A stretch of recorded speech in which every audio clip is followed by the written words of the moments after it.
Data shows they were actually better in the 1940s. It was bad, it was evil, but what happened? Something changed. They committed less crimes. Maybe they were afraid. I mean, 4,000 black men, women, and children were killed in violent lynch mobs. That's your explanation, but racial terror permeated American culture for hundreds of years. Black America is worse than it has been that affected in the last 80 years. The generational psyche of an entire group of people? No, I'm sure it did. I'm not discounting that. I'm just... Yo, my people, welcome back to my channel, Iano Show. KE, hope you're good, hope you're fine. I just want guys to appreciate you guys for just tuning in my channel. So guys, today there in USA, we see that the most known person or the political activists there in USA, Charles Kirk, has been assassinated and shot dead at the age of 31 while addressing an audience there in Atta University. So let us talk the truth, and the truth will set us free. We say that most of Charles Kirk words are about African Americans and black people. What is the #1 cause of black death in Chicago? Are you serious? Other blacks killing blacks. Are y'all saying other blacks? Yes. Other blacks? No, it's FBI statistics. It's FBI well known. Statistics? Where can you show me that at? Prove it. What? Prove it. Again, anyone near you can show you the stats, right? It's right there. Look. Let's read it. 70% of offenders were African American. Wait, pull it back up. Data shows they were actually better in the 1940s. It was bad, it was evil, but what happened? Something changed. They committed less crimes. Maybe they were afraid. I mean, 4,000 black men, women, and children were killed in violent lynch mobs. That's your explanation, but I guess... Racial terror permeated American culture for hundreds of years. Black America is worse than it has been that affected in the last 80 years. The generational psyche of an entire group of people? No, I'm sure it did. I'm not discounting that. I'm just... Black people are only 13% of the population, yet they commit 55% of the murders. Why? Because black people tend to be in lower economic statuses. So you think that poverty equals crime? It's highly correlated. A lot of this is where we disagree. What an insult to the working poor of this country. So why do you think black people commit more crime, Well, first of all, Kirk? what percentage of blacks have a father around when they're raised? I'm not sure. 25%. 75% of black youth are raised without a father in the home. 75%. It is the most predictable way to end up in prison, end up as a murderer or a criminal. And it's not a racism problem. It's not a white supremacy problem. It's a fact that black fathers impregnate women and they don't stay around with the women that they have impregnated. Black Americans are about 13 to 14% of the population. Yes, about half of all prisoners are black. Exactly. So blacks commit more crimes than whites do. They commit more murders, they commit more arsons, they commit more kidnappings. For example, blacks are 13% of the population and they commit 58% of all the murders. Okay.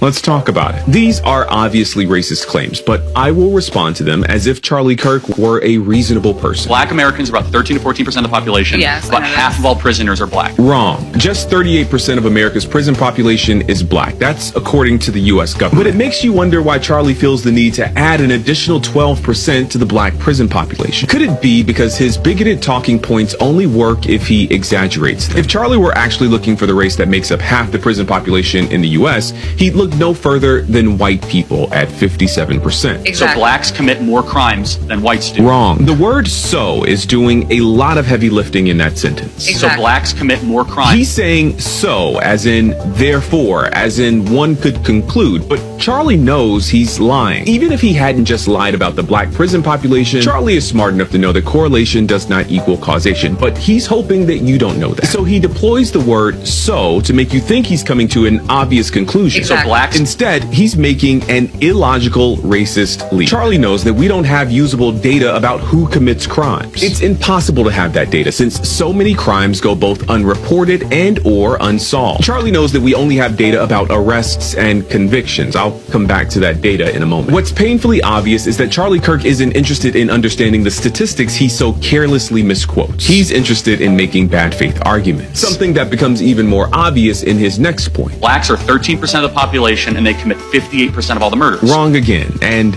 loud this time. If Charlie were interested in honesty, he would have mentioned the other 1350 statistic. Yes, black people are about 13% of the population, but make up 53% of all criminal exonerations. In fact, Black people make up 55% of all murder exonerations specifically. Black people are more likely than any other group in this country to be convicted of crimes they did not commit. And then people like you have the nerve to parade these stats around as though they prove something. The reality is that you probably know these stats, but you leave them out on purpose. Because to bring that stat into this conversation would make some people think. And that's the last thing a person like you wants. I'm sorry. If I see a black pilot, I'm going to be like, boy, I hope he's qualified. Well, that's the you wouldn't have done that. You wouldn't have. You wouldn't have done that before. That's not an immediate. No, you wouldn't have done that before. That's not who I am. That's not what I believe. It is the. Oh, really? Then who are you? What do you believe, Charlie Kirk? Because you know what I think when I see a white guy of medium to low intelligence with a huge audience because he spews racist and other bigoted ideas? I think they've been handed everything they've ever had. Do you know how difficult it probably was for that black pilot to get where they are? Don't project your shit onto them. Just because your path to fame and fortune was paved with gold doesn't mean that's how it's been for everybody else. Like a capitalist every single day, Shank. I live as a capitalist, okay? I live what I believe. No. What do? I get charity every single year. Crime, like, I'm sorry, if I see a black pilot, I'm going to be like, boy, I hope he's qualified. Because of DEI, it begs the question when you see a black pilot, you wonder, you say, I hope they are qualified. If I'm dealing with somebody in customer service who's a moronic black woman, I wonder, is she there because of her excellence, or is she there because of affirmative action? It almost creates thought patterns that are not necessarily. No one really cares when it's HR managers. No one cared when it was, just kind of paper shufflers or even engineers. But now when it's like, wait, hold on a second. You're going to remove my appendix and you're a black lesbian. The two groups that are poorest by race in America are Native American Indians and African Americans. We've done the most to try to help them over the last 50, 60 years. We have the Bureau of Native American Affairs in the federal government. We spent $22 trillion in the federal government trying to help Black America, and Black America is poorer today than before we tried to start to help them. $22 trillion. Okay. Right? So when segregation ended, right, black people, or when slavery ended, actually, black people were just forced wherever, right? So they had nowhere to go. And then there was laws put in place to put them into prison, and after... Okay. It's okay. No. What's your name? Guys, what's your name? Jackson. It takes a lot of courage to come up here. Yeah, no, Let's just take a deep breath. I'm not here to pick on you. No, and I appreciate it. No, it's okay. I know this can be very intimidating getting into a crowd like this, so just take a deep breath. Let me make your argument. I'm going to make your argument for you, and I'm going to tell you why I think it's wrong. Okay? Okay, yeah. Is that fair? Yeah, sure. Okay, so the argument that is being made, that you want to make, is that there's legacies of injustice. Yes. And that those legacies impact one generation after the other. And when those things get handed down, you have what is a system or a systemic issue that isn't just isolated in 2024. So the argument that you're making is that what happened in 1954 does impact 2024 of decade after decade after decade. Let me tell you my response to that. Of course, there is some truth to that. However, every culture, every person in this audience can point to issues that families or generations prior had that were able to overcome. So the question is, why is it that Black America is one of the only populations, that and Native American populations, that have not been able to overcome such evil, horrors, and injustices? Here's my perspective, and I want to hear what you have to say, is that the number one way to keep people out of poverty, lower the crime rate, and have a better society is whether or not you have a mom and a dad around. Would we agree that's an ideal? Yeah? Cool. Yeah. And so what happened in 1964 is that 25% of Black youth were raised by a single mom. Today, it's nearly 75%, about 70%. So that means that 1 in 4 Black kids will have a father around. Only 1 in 4.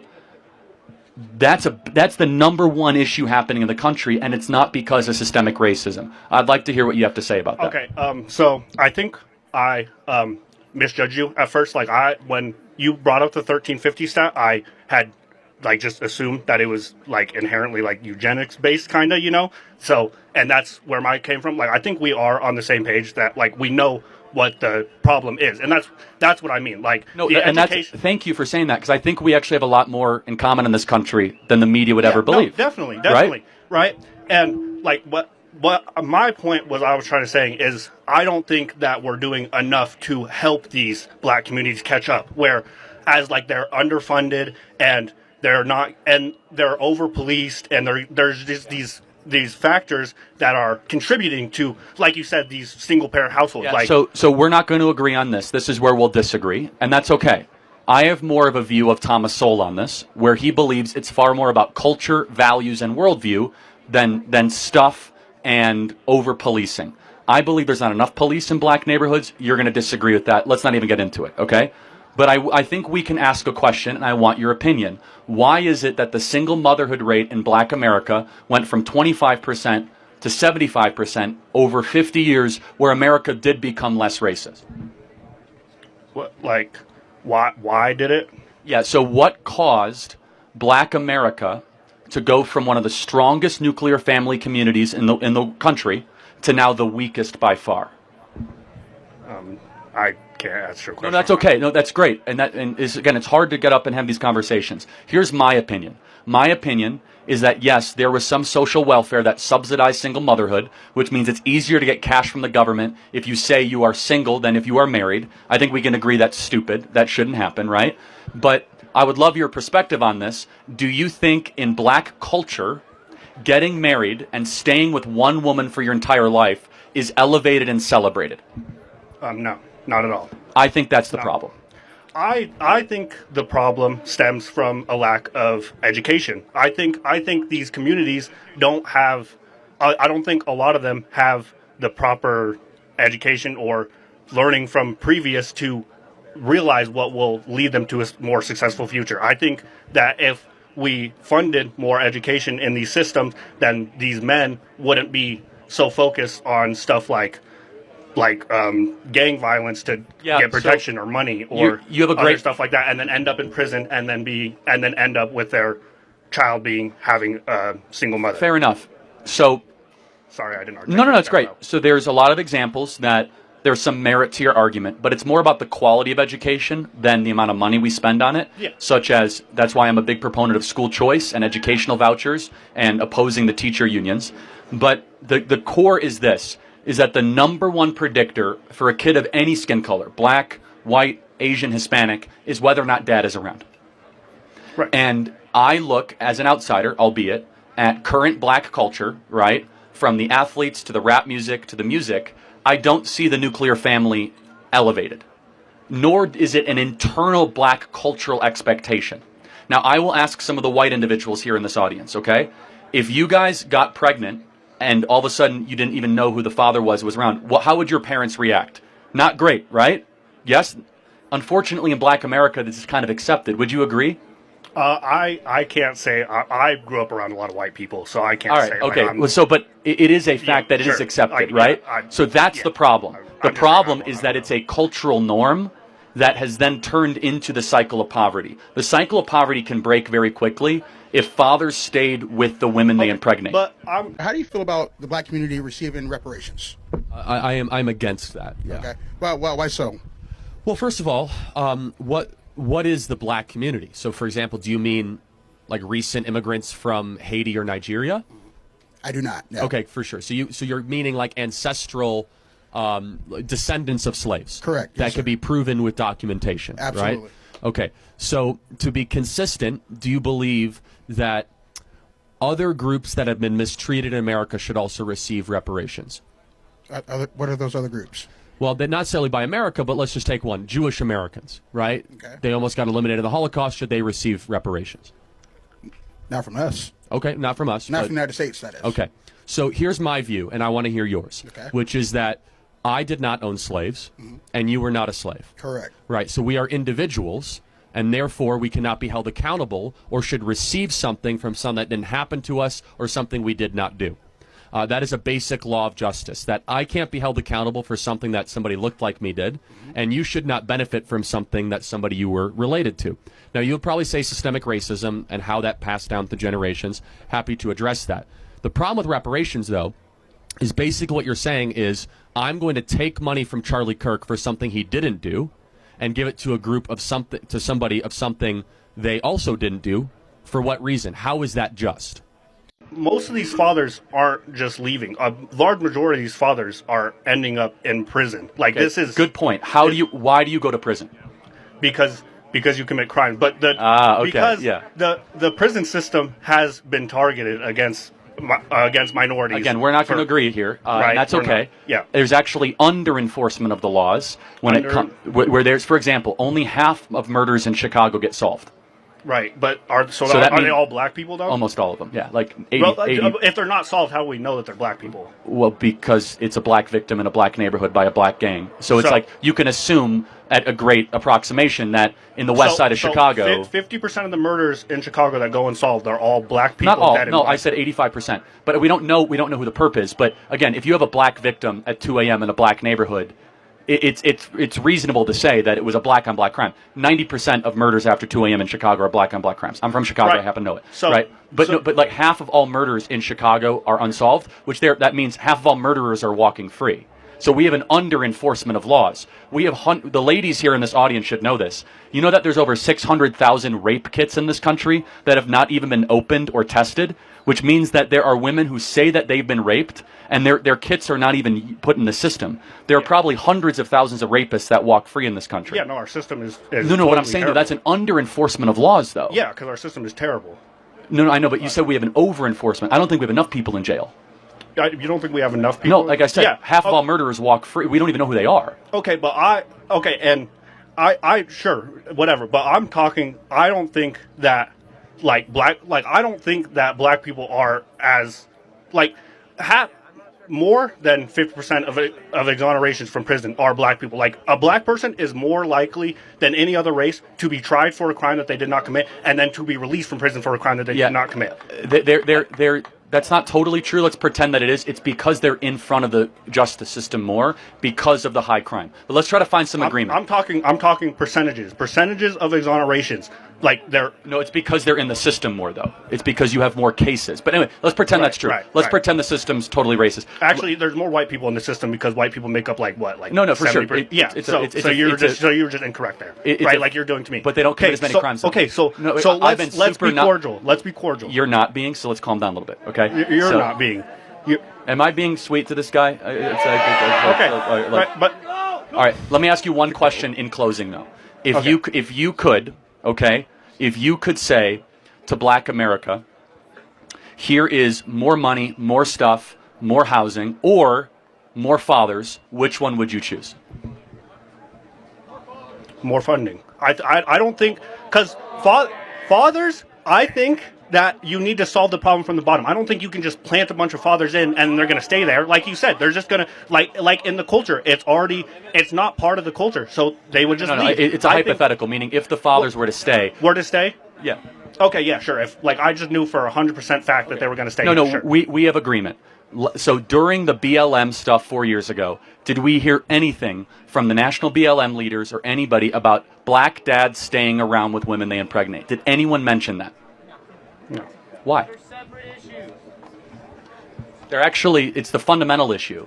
The fundamental issue is if you have a father around, less likely to commit crimes, more likely to graduate high school, more likely to get a job, less likely to be in poverty. How do we get there? Like, this is what I'm like, how do we get there? Well, the first of which is you must raise the standard of expectation, both internally and externally in the black community, that we're not going to put up with men, because we're both men, fleeing the women that they impregnate. Yeah. That we will say to men that flee the women that they impregnate, you're a loser, we're not going to tolerate you, we're not going to be friends with you, that you're the scum of the earth, that if you impregnate a woman and you just run away from them. Most definitely. Do we do that right now? I don't think all men do. I think this is very common. What's the word I think this is very common in just masculine culture in general, is that men won't do that too. I actually think it's the opposite of masculine culture. I think it's not feminine. It's something else. No. Just fleeing from the difficult. Well, no, but I'm saying in male circles. I feel like that is something that males would praise, or at least around my age range. That's something that happens. So then I think we need to demand better. Thank you for. What percentage of America is black? 13%. What percentage of the murders in America are committed by black people? I don't know the specific statistics. Yes, it's 50%. It's 60%. But do you feel like these populations or these communities have been overly populated by police officers? Well, maybe when you do 60% of the killings and you're 13% of America, more cops should be around your neighborhood. There's not an equal number of cops in the white suburban neighborhoods in the same neighborhood. Because there's not as much murder. If a white person were to come up and say, you know, black America really needs to get its act together and stop sleeping around all the time, and it needs to actually have why would you because it's true. Let's look at the evidence. You said to myself, you said there's all these people suffering in Chicago. There's all these people that are terrible. I'm telling you why. It's because there's been bad decisions that have been institutionalized, and rap artists and athletes and people at the top level of black society that refuse to ever challenge the core rot in black America, which is that they are allowing degeneracy and hedonism to eat the soul of what once was a beautiful black culture, and instead they go around saying it's the boogeyman of racism, the white man is out to get you, and the result is black America is doing worse than it was in the 1960s. I think it's worth to have a cost of, unfortunately, some gun deaths every single year, so that we can have the Second Amendment to protect our other God-given rights. That is a prudent deal. I always love when people go doing in what they believe in. And he went just the way that he believed. Isn't that literally poetry?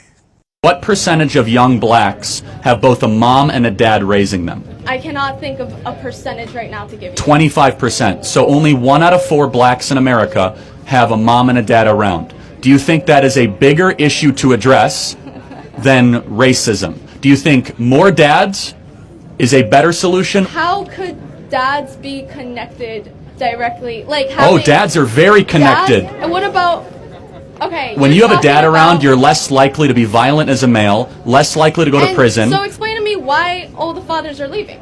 Exactly. Why are they leaving? Question for you. Because black women married the government and divorced the men that they were once with. We should go kill the white South African farmer. You can look at videos of crosses that will fill roads for miles of white South African farmers that have been brutally murdered in their home, basically because of what is called land reparations at worst. So this is at best, and then there's another word that we could use for it, which we'll see if it actually qualifies for that as time goes on. But yes, I mean, this is a group where a government has decided that we are endorsing the worst and most venomous form of racial hatred against white South African landowners, and they're fleeing appropriate asylum with the United States. Hilariously, it's only been like 25 people that have received this asylum, and the American leaders have been completely okay with every other type of person on the planet to be granted asylum. Like 15 million people they want to grant asylum, but when 15 white South Africans want to show up to the United States and have asylum because there's actually an endorsed mantra and chant to kill them, all of a sudden there's a major issue. I wonder why. Nice to meet you. I thought you were the guy from South Park. I thought you were the Terrence and Phillip. That's who the I thought you were. Well, you seem pleasant. Are you married? Was your mom married? Are you married? Because I got a call from the doctor. She missed her abortion. You seem so sweet. Does anyone love you in your life? Charlie, you seem so stiff and white. Do you have a stick up your... Is there something wrong with being white? Is there something wrong with a stick in your ass is what I'm asking. No, I'm enjoying this whole thing you got going on. Hey, Charlie, I'm enjoying this whole parade, this whole charade of American... I am enjoying all this... I love you, Charlie. The average music that a black person in Compton is listening to, is it about contemplating the good, the true, and the beautiful, or is it about being a gangbanger and trying to get as much money and sleep with about as many girls as you can? I would actually like to think I would be offended by that. Do you think the average black kid in Compton is listening to Beethoven or some sort of gangster rap music that glorifies gangster culture? Silly question. Rap wasn't created to glorify gangster culture, so even though there is rap, I'm sure that's doing that. You're dodging the question because... Okay, I'm sure they're listening to rap. Okay. So you think rap music makes them leave their mom? Do you think the cultural expectation in black America is that you stay with the woman that you impregnate? Within black communities? I can't speak on that. Okay, the answer is no. It's not. It's not expected. Okay, and do you think that hold on, in white Anglo-Saxon Protestant communities, it's a fact. Hold on. In upper middle class white communities... Upper middle class. Say that part louder. Yeah, upper middle class white Anglo-Saxon Protestant communities, if you impregnate a woman, you are looked down upon and we do not think highly of you if you abandon the woman that you impregnate. Mm-hmm. That's a cultural difference. Has nothing to do with money. Has nothing to do with anything except norms. And the norms that have infected black America are destroying it from within. We need more fathers, not less. We need more dads around and less drag queen story hour. We need more young blacks to be able to look up to role models that are not leaving all the time and are not just saying, hey, I impregnated her, so be it. It's a toxin. And if we don't address that as the root cause, it's white supremacy, it's injustice, it's economics, we're dancing around the core of the issue. What can a white person do that a black person can't do? Black applicants to jobs are 50% less likely to get jobs if they have a black-sounding name. That's not even close to being true. That's not even close to being true. That is a literal... in fact, it's the opposite. I'm not going to argue your lived experience. I'm not going to... No. See, now you have to listen to him under your rules because a black person is going to say you're wrong. I am. He can say I'm wrong. I know. Come on up to the mic. I know. I read your. My name's Keemon Dixon. I have a really black name. Please tell me how 50% of my internships have been denied when I've worked for Senator Mike Lee, Mayor Trent Sachs, Speaker Mike Schultz. Hold on. I worked for Congressman Burgess Owens. I've actually worked on his campaign. I've worked on the campaigns of John Huntsman Jr. Please tell me how my black experience and my black name has not given me shit. Go ahead. So, why don't you believe that white privilege exists? I just want to get your understanding first, and then we could go from there. Well, let's just, is there anything that you can't do that I can do? No, we could do the same things if we put our minds to it. Good. Then there's no white privilege. I want to take you back on South Africa. Do you think it's a moral obligation? Land that was expropriated back in the day, does that land need to be returned to black South Africans? What percentage of American land is owned by Asians? Not sure. Yeah, less than 3%. They are the richest racial group in America. It's a group of resentment-driven politics, driven in greed and envy and confiscation, instead of opportunity and empowerment-based politics, talking to the black majority about how they could build a better life for themselves instead of taking away other people's stuff. That's a mindset issue. We call it confiscation. What about if we call it probably reclaiming the land that was stolen back in the day? Is it ever right to punish a grandchild for their grandfather's sins? Not necessarily, but well, hold on. Your context. Context is very important. They did not steal the land. Someone related to them stole the land. Therefore, you are punishing a grandkid for the sin of a grandfather. How is that morally defensible? The idea of white privilege is that inherently in our culture or society, somebody that has white skin color in this audience has extra privileges that you as a black individual do not have. Can you list what those are? Sure. When FDR employed the New Deal to counteract the Great Depression, this came with resources that was allowed it to white people. Banks denied 99% of qualified black applicants while also accepting 99% of white applicants. But today in 2025? Okay, today in 2025, as I alluded to you, they've done studies in psychology where white-sounding names receive jobs or callbacks more than black-sounding names. They did the two names. It was a white young lady named Emma Scott, and it was a black young lady named Lakeisha Washington. They both put in 80 job applications. Lakeisha Washington received 9 callbacks and received 75 callbacks. So that's a good point. I actually, that study is debated, but let's pretend it's true. Do you think it's racism or something else? I think that answer is multifaceted. But because I think, let me make the best, sorry to interrupt you. If we live under a status of DEI and people are getting jobs that they're not qualified for, wouldn't then an applicant then assume maybe that an applicant might be there based on DEI, not on merit? It actually creates more racism where it doesn't exist. So DEI is not about going and grabbing some random person of color and saying you therefore qualify. DEI is about considering other qualified applicants. Well, let's say airline pilots. United Airlines wants 40% all of their airline pilots to be women or people of color. Why does that matter? Number one, because I want a qualified airline pilot, not a person of color airline pilot. Understood. So you agree. But number two, there's only so many airline pilots jobs. So when you say we want 40%, by definition, then you have to discriminate against a certain group to get another group to advance, right? Understood. Because there's not unlimited amounts of spots for airline pilots or air traffic control or surgeons or whatever position. So when you say that we want to have a quota, that then you have to say we're not going to prioritize a certain group. Let me tell you what I believe, and maybe you might actually agree with it, because I think you do. What we believe as conservatives is that skin color really doesn't matter that much. We care about character and merit. We want a country built on what you bring to the table, not how you look. Exactly. And America started out with that based on merit, and theoretically, it was supposed to work. In practice, it did not, which is why you have these different programs of affirmative action, DEI, and the Civil Rights Act, because they were not working. You cannot ignore that these policies were created to counteract racism. A counteract to racism is not racism in itself. Well, I reject the premise, and I will say this. If you do something racist on top of something racist, that doesn't make the second racist action good. Because if you discriminate against white people to say that we're fighting racism, then that's not a good idea. But instead, I think you can agree that when we build a society like college admissions or job applications, we should say no quotas and just merit. You agree? I agree.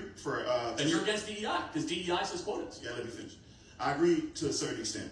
So when you mention about discriminating against whites, of course, I don't agree with that. Well, that is DEI, just so we're clear. Right, and I'm going to say it again. Cool, DEI was created to offset racism. We left it up to majority of white America to include people of color with qualifying credentials. They would not. So if my argument is that you're saying it's reverse racism, my argument is that it needed to be there to counteract racism. Sounds like we need to find a different solution for both parties. I have a great solution. Stop talking about race all the time. Race doesn't mean anything.